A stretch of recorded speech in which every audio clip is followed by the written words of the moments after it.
Everyone, myself Anil Kumar Suman और मैं बचे हुए 90 क्वेश्चन का जो सीरीज़ है उसके बचे हुए कुछ पार्ट मैं आज डिस्कस करने वाला हूँ। इसमें टोटल 90 नंबर क्वेश्चन है, 90 क्वेश्चन है जिसमें हमने 63 क्वेश्चन कर लिया है और 27 क्वेश्चन इसमें है और हम लोग डिस्कस करेंगे। उम्मीद कि आप लोग को बहुत पसंद आएगा। तो क्वेश्चन को स्टार्ट करते हैं। Question number first question that means 64 number question is, Dandi यात्रा के साथ निम्नलिखित में से किसका प्रारंभ हुआ? दांडी यात्रा के साथ होम रूल आंदोलन, असहयोग आंदोलन, सविनय अवज्ञा आंदोलन या भारत छोड़ो आंदोलन। तो 64 का आंसर हो जाएगा सी, दैट मीन्स सविनय अवज्ञा आंदोलन जो गांधी जी ने शुरू किया था। गांधी जी ने 2 मार्च 1930 को वायसराय को एक पत्र लिखकर 11 सूत्री मांगों का उल्लेख किया। इस पत्र पर सरकार से कोई जवाब न मिलने पर गांधी जी ने 12 मार्च 1930 को साबरमती आश्रम से दांडी की ओर अपनी 78 समर्थकों के साथ पद यात्रा शुरू कर दिया। कितने थे? तो 78 समर्थक के साथ इसने पद यात्रा शुरू किया था और 5 अप्रैल 1930 को ये दांडी पहुंचे। 6 अप्रैल को समुद्र तट पर नमक बनाकर कानून तोड़ा।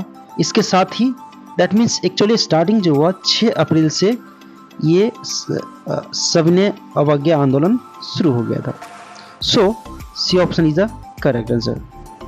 Now next question is question number 65 that is, भारतीय स्वतंत्रता संग्राम के दौरान रॉलेट एक्ट ने किस कारण से सार्वजनिक रोष उत्पन्न हुआ? क्या कारण था जिसकी वजह से रोष उत्पन्न हुआ? ऑप्शन इज ए, इसने धर्म की स्वतंत्रता को कम किया, या भारतीय परंपरागत शिक्षा की दबाया, इसने लोगों को बिना मुकदमा चलाए जेल भेजने के लिए अधिकृत किया, या इसने श्रमिक संघ की गतिविधियों को नियंत्रित किया। तो हमें याद रखना है रॉलेट एक्ट मतलब बिना कानून बिना दलील का सजा। दैट मीन्स 65 का C answer will be the correct answer. 1918 ईस्वी में लॉर्ड जेम्स फोर्ड ने न्यायाधीश सिडनी रॉलेट को अध्यक्षता में सेडिशन कमेटी का गठन किया। यह क्रांतिकारी गतिविधियां खासकर पंजाब और बंगाल पर नियंत्रण के उद्देश्य से बनाई गई थी। 1919 ईस्वी में पारित, याद रखना 1919 ईस्वी में पारित हुई थी। रॉलेट एक्ट कानून के तहत मजिस्ट्रेटों को किसी संदेहास्पद व्यक्ति को तुरंत गिरफ्तार करके उस पर मुकदमा चलाने का अधिकार प्राप्त हो गया था। सो 65 का आंसर हो जाएगा C, that is the correct answer. Now next question is 66 that is, निम्नलिखित ब्रिटिश प्रधानमंत्रियों में से किसने भारत में क्रिप्स मिशन भेजा हुआ था? जेम्स रेबजिक, MacDonald, Stanley Baldwin, Neville Chamberlain या विंस्टन चर्चिल। याद रखना है क्रिप्स मिशन किसने क्रिप्स मिशन भेजा था? तो 66 का आंसर हो जाएगा D, that is Winston Churchill ने क्रिप्स मिशन भेजा था, जो ब्रिटिश प्रधानमंत्री थे। ब्रिटिश प्रधानमंत्री विंस्टन चर्चिल द्वारा भारत में राजनीतिक गतिरोध को दूर करने के उद्देश्य से सर स्टैफर्ड क्रिप्स के नेतृत्व में मार्च 1942, ये ध्यान देना हमें, मार्च 1942 को एक मिशन भेजा जिसका नाम क्रिप्स मिशन था। Now the next question is question number 67 that is, Simon commission की संस्तुतियों के संदर्भ में निम्नलिखित में से कौन सा एक कथन सही है? साइमन कमीशन बहुत इंपॉर्टेंट। इसने प्रांतों में द्वैत शासन को उत्तरदायी सरकार द्वारा प्रतिस्थापित करने की संस्तुति की। द्वैत शासन मतलब राज्य और केंद्र सरकार। इसने गृह विभाग के अधीन अंतर प्रांतीय परिषद स्थापित करने का सुझाव दिया। इसने केंद्र में द्विसदनीय विधायिका के उन्मूलन का सुझाव दिया।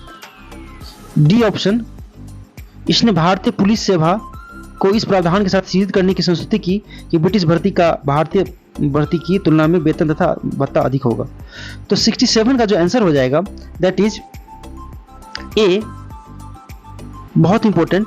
इसने प्रांत में द्वैत शासन, ध्यान देना है, द्वैत शासन द्वारा स्थापित करने की संस्तुति दी साइमन कमीशन।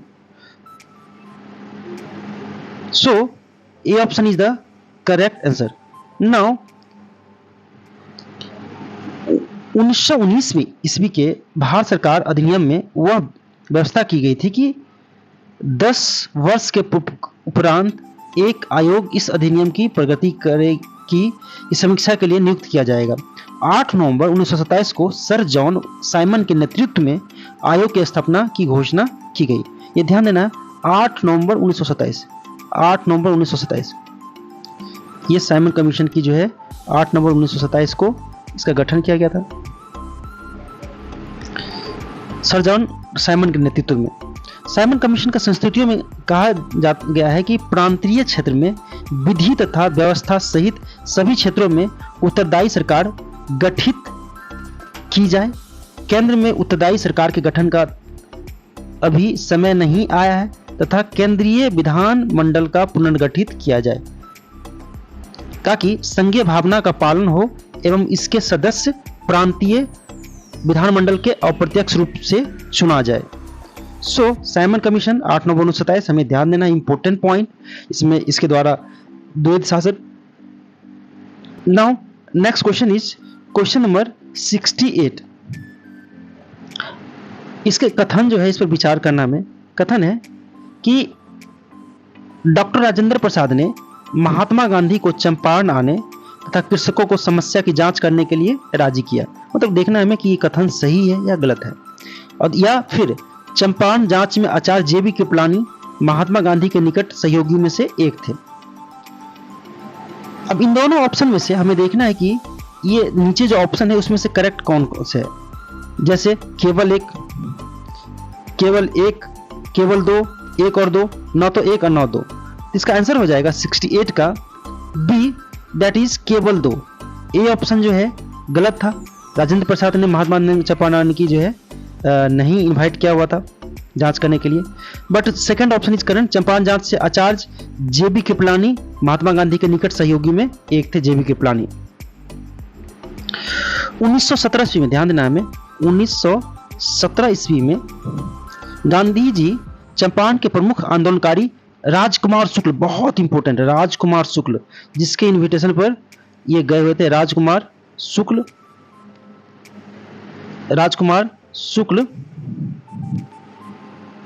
के निमंत्रण पर चंपारण आए। चंपारण में डॉक्टर राजेंद्र प्रसाद, ब्रजकिशोर, महादेव देसाई, नरहरि पारेख, मजहरुल हक तथा जेबी कृपलानी उनके मुख्य सहयोगी थे। लेकिन इनविटेशन की बात आए तो हमें याद रखना है यहाँ पर कि राजकुमार शुक्ल जो है एक बहुत बड़े कृषक थे जिन्होंने इनको इनवाइट किया था, Rajkumar Shukla. Now next question is question number 69, that is निम्नलिखित में से कौन क्रिप्स मिशन के साथ कांग्रेस के आधिकारिक वार्ताकार थे। कांग्रेस का आधिकारिक वार्ताकार इसमें कौन थे जो क्रिप्स मिशन के साथ डिस्कस करते थे। महात्मा गांधी एवं सरदार पटेल, आचार्य जेबी कृपलानी, सिख राजगोपालाचारी, पंडित जवाहरलाल नेहरू एवं राजेंद्र प्रसाद एवं रफी अहमद किदवई। तो 69 का आंसर हो जाएगा C, that is Pandit Jawaharlal Nehru और मौलाना आजाद। ये दोनों मेन थे जो क्रिप्स मिशन के साथ कांग्रेस के आधिकारिक वार्ताकार थे क्रिप्स मिशन के डिस्कशन के बारे में। दैट मीन्स आज़ादी की जो स्टार्टिंग उसी समय से प्रोसेस शुरू हो गया था, you can say. Now next question is question number 70, that is 1942 के भारत छोड़ो आंदोलन के संबंध में निम्नलिखित में कौन सी एक टिप्पणी सत्य नहीं है। 1942 में जो भारत छोड़ो आंदोलन हुआ था उसके बारे में, यह आंदोलन अहिंसक था, इसका नेतृत्व महात्मा गांधी ने किया था, ये भी सही है, ये भी सही है। यह आंदोलन स्वतः परिवर्तित था या इसने सामान्य सामूहिक वर्ग को आकर्षित नहीं किया था। तो 70 का जो आंसर हो जाएगा ए, दैट मीन्स ये आंदोलन अहिंसक था। ये option is the correct answer. Cripps mission के वापसी के पश्चात गांधी ने प्रस्ताव किया और इससे कांग्रेस कार्य समिति ने वर्धा में 4 जुलाई 1942 को स्वीकृति दे दी। अखिल भारतीय कांग्रेस कमेटी ने बंबई के ग्वालियर टैंक मैदान में 8 अगस्त 1942 को अंग्रेजों भारत छोड़कर प्रस्ताव पारित किया और गांधी जी को संघर्ष का नेता घोषित किया गया? So A option is the correct answer. Now next question is question number 71, that is NGT का पूर्ण रूप क्या है? NGT, national green tribunal, national general tribe, new general national green tribe. तो 71 का आंसर हो जाएगा ए, दैट इज 71 का A, national green tribunal. Next question is 72, that is निम्नलिखित में से कौन सा युग्म सही सुमेलित नहीं है? एक युग्म है। प्रथम विश्व जलवायु सम्मेलन 1979 का हुआ, प्रथम शिखर सम्मेलन एजेंडा 21 को, पृथ्वी शिखर सम्मेलन 1997 को, कार्बन व्यापार मॉन्ट्रियल प्रोटोकॉल, कार्बन व्यापार इससे लिंक्ड है। 72 का आंसर हो जाएगा that is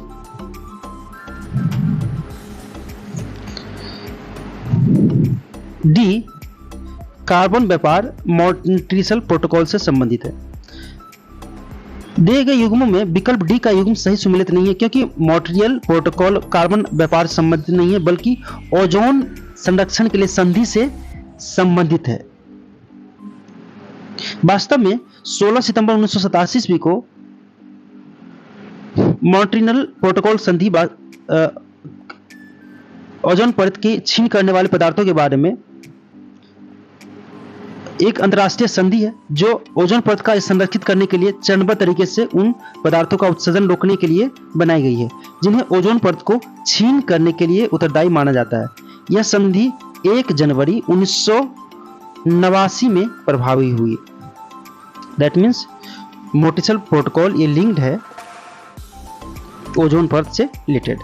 now next question is question number 73, जल प्रदूषण निवारण तथा नियंत्रण अधिनियम किस वर्ष लागू किया गया? जल प्रदूषण निवारण तथा प्रदूषण अधिनियम 1980, 74, 81 या उपयुक्त में से कोई नहीं। तो 73 का आंसर हो जाएगा बी, दैट इज 1974 में इसे लागू किया गया था। जल की मात्रा एवं गुणवत्ता की गंभीर समस्या को ध्यान में रखकर भारत सरकार ने जल प्रदूषण निवारण तथा नियंत्रण अधिनियम 1974 ईस्वी में अधिनियम किया। तत्पश्चात इसी क्रम में जल प्रदूषण निवारण एवं नियंत्रण अधिनियम 1975 ईस्वी को भी अधिनियमित किया। इन आंदोलन के प्रावधानों के कार्यान्वयन के लिए सरकार ने इनमें समय समय पर विभिन्न संशोधन किए। इन अधिनियमों का मूलभूत उद्देश्य जल की गुणवत्ता को फिर से लौटाना तथा इसे स्वास्थ्यवर्धक बनाना है। तो ये 1974 में लागू किया गया था जल प्रदूषण एवं नियंत्रण अधिनियम। Now next question is 74, that means इनमें से किस पर्यावरणविद को जल पुरुष के नाम से जाना जाता है? Option is Sundarlal Bahuguna, Rajendra Singh, V Venkateswarlu या सलाम अली। 74 का आंसर हो जाएगा B, that means Rajendra Singh. Now next question is 75, that is Chipko आंदोलन के प्रणेता कौन है? पर्यावरण रक्षा का आंदोलन है ये, वह भारत के उत्तराखंड राज्य में किसानों में वृक्षों की कटाई का विरोध करने के लिए शुरू किया गया था। चिपको आंदोलन का प्रणेता सुंदरलाल बहुगुणा, इसके नेता थे Sunderlal Bahuguna. C option is the correct answer, C option is the correct answer. 26 March 1974 को उत्तराखंड के, याद रखना 1974 को उत्तराखंड के रैनी गांव में पेड़ों की कटाई रोकने के लिए यह आंदोलन शुरू हुआ। पेड़ों की कटाई रोकने के लिए महिलाएं वृक्षों से चिपककर खड़ी हो गई थी, जबकि मेधा पाटकर भारतीय सामाजिक कार्यकर्ता तथा नर्मदा बचाओ आंदोलन के संस्थापक है।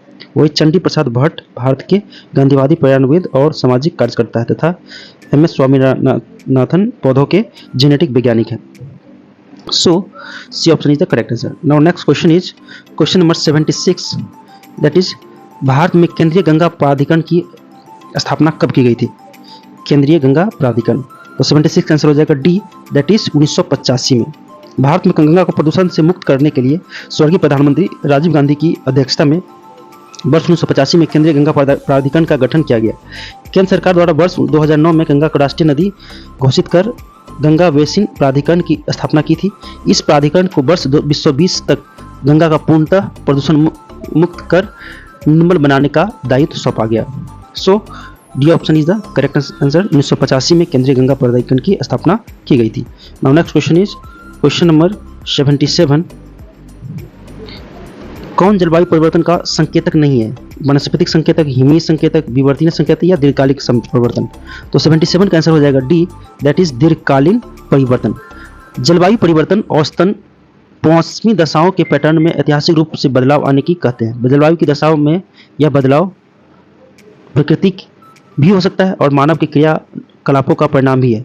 वास्तव में मौसम की अपनी खासियत होती है, लेकिन अब इसका ढंग बदल रहा है। गर्मियां लंबी होती जा रही है और सर्दियां छोटी। यह जलवायु परिवर्तन का ही परिणाम है। सो दीर्घकालीन परिवर्तन जलवायु परिवर्तन का संकेत नहीं है। Now next question is question number 78, that is पर्यावरण सुरक्षा अधिनियम, जिसको बोलते हैं EPA, को अन्य किस नाम से भी जाना जाता है? छाता विधान, छड़ी मुबारक, पर्यावरण विधान या इको संरक्षण नियम? तो 78 का जो आंसर हो जाएगा ए, दैट मीन्स इसको छाता विधान के नाम से भी जाना जाता है। जून 1972 में, याद रखना, जून 1972 में स्टॉकहोम संयुक्त राष्ट्र मानव पर्यावरण सम्मेलन द्वारा जारी घोषणा को ध्यान में रखते हुए भारत सरकार ने 1986 में पर्यावरण संरक्षण नियम लाया था। पर्यावरण सुरक्षा अधिनियम को छाता विधान के नाम से भी जाना जाता है। So A option is the correct answer. Now next question is question number 9। Bharat का सर्वप्रथम राष्ट्रीय उद्यान कौन सा है? सर्वप्रथम राष्ट्रीय उद्यान ऑप्शन इज कान्हा राष्ट्रीय उद्यान, दुधवा राष्ट्रीय उद्यान, राजाजी राष्ट्रीय उद्यान या कार्बेट राष्ट्रीय उद्यान? 79 का जो आंसर हो जाएगा डी, दैट मीन्स कार्बेट राष्ट्रीय उद्यान, ये सर्वप्रथम राष्ट्रीय उद्यान है। नाउ सन 1936 में स्थापित, और ये किया गया था 1936 में ये स्थापित किया गया था। 1316 वर्ग मीटर इसकी जो एरिया है, 1316 स्क्वायर किलोमीटर फैला हुआ राष्ट्रीय उद्यान उत्तराखंड राज्य के नैनीताल के नजदीक रामनगर में स्थित है। इससे द्वैली के नाम से स्थापित किया गया था, जिसे कार्बेट नाम 1957 में दिया गया। इसी उद्यान में सन 1973 में सर्वप्रथम प्रोजेक्ट टाइगर प्रारंभ किया गया था।